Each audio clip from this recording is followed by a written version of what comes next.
1,900,000,000 نفر در جهان اضافه وزن دارند. این آمار طبق سازمان بهداشت جهانی یا همون WHO منتشر شده. تموم شد. خیلی تاثیرگذار بود. ممنون میشم از ارسطو حمایت کنی و دکمه سابسکرایب رو بزنی. ویدیو لایک کن. لطفاً ثانیه یه ویدیو گوش کن. چیز اضافه ای گفته نمیشه. ما داریم اینجا زحمت میکشیم. نمیدونی چی سر ما اومده. بذارید با یه مثال پروسه چربی گرفتن بدن رو براتون شرح بدم. فرض کنید بدن مثل این ماشین میمونه. این ماشین برای اینکه از تهران بره شمال مثلا 12 لیتر بنزین میخواد، ولی شما به جای اون 14 لیتر میزنید و این 2 لیتر اضافه میره توی منبع ذخیرش. اگر شما 100 بار این کار رو تکرار کنید، خب ناچار میشید که منبع بزرگتری همراه خودتون ببرید. فکر کنم الان مشخص شد. این ماشین بدن شماست و بنزین کالریه. اون 2 لیتر اضافه کالری مازاده. این کالری مازاد توی بدن شما جمع میشه و توی سلولای چربی ذخیره میشه و باعث اضافه وزن میشه. حالا که روشن شد، باید این ویدیو رجب رو حتما ببینید. میخوام شما رو با 2 مفهوم آشنا کنم: BMI و BMR. BMI شاخص توده بدنیه که شما اونو میتونید اینجوری محاسبه کنید: وزنتون تقسیم بر مجذور قدتون. البته باید اینو بگم، این راجع به بدنسازا صدق نمیکنه. شما میتونید BMI داشته باشید هولوش 25 ولی تمام بدنشون عضله باشه و یه نفر نه که چربی باشه. اینو باید بدونید. حالا BMR چیه؟ متابولیک پایه، همون کالری که بدن توی روز احتیاج داره دریافت کنه. اگر از اون بیشتر دریافت کنه وزن میگیره و اگر کمتر دریافت کنه وزن از دست میده. حالا اگر بخوام از مشکلات اضافه وزن براتون بگم، میتونم به حمله قلبی، مسدود شدن رگای قلب، شاید افسردگی و به هم خوردن تناسب اندام و خیلی چیزای دیگه رو براتون مثال بزنم. حالا چطور وزن که اضافه کردیم رو کم کنیم؟ چجوری چربی رو از دست بدیم؟ راهکار اول: اگر به تبلیغات سایت‌ها و کانال‌ها و غیره نگاه کنید، اونا به قرص‌هایی رو معرفی میکنن که بدون رژیم غذایی و ورزش میتونید به نتیجه برسید.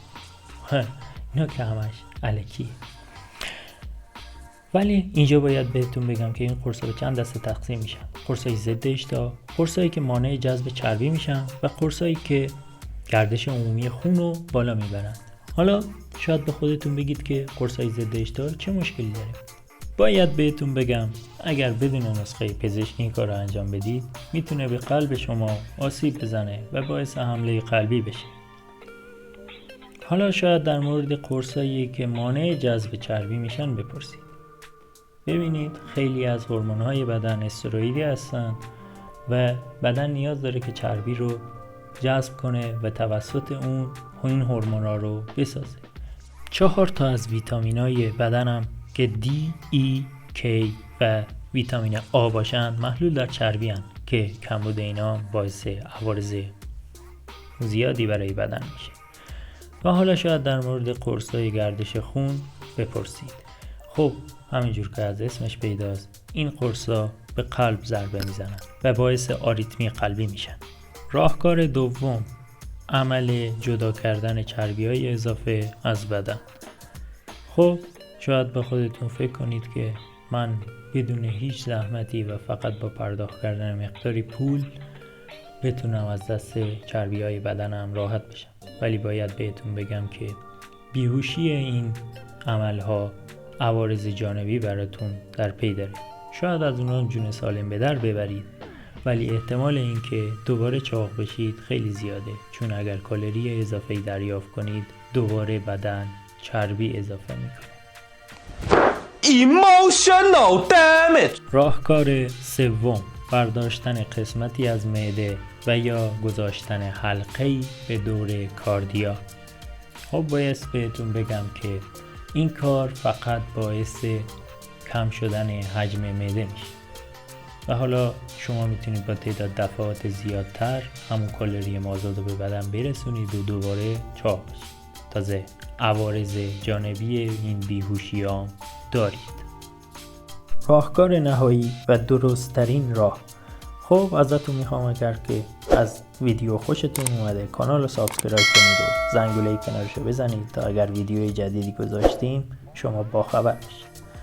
لایف استایل یا همون سبک زندگی که شامل 3 چیز میشه: خواب درست، ورزش مقاومتی و هوازی، رژیم غذایی درست. کاری که شما باید انجام بدید اینه: BMR بدن خودتون رو حساب کنید. حالا میپرسید چجوری؟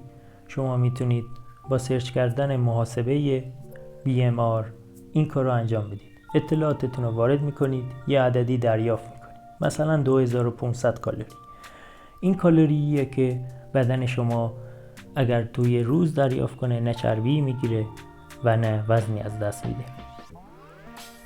شما باید از این کالری حدوداً 300 تا 500 کالری کمتر استفاده کنید تا بتونید وزن خودتون رو به حد نرمالی کم کنید. حالا مثلا شما میخواید توی ماه 3 کیلو وزن کم کنید. 3 ضرب در 7000 میشه 21000. تقسیم بر 30 میشه تقریباً 700. 700 تا توی روز باید از این کالری کمتر دریافت کنید. حالا چرا میگید که 7000؟ چون 1 کیلو چربی 7000 کالری انرژی داره. خب شاید با خودتون بگید که حالا من چجوری کالری روزانه‌مو حساب کنم؟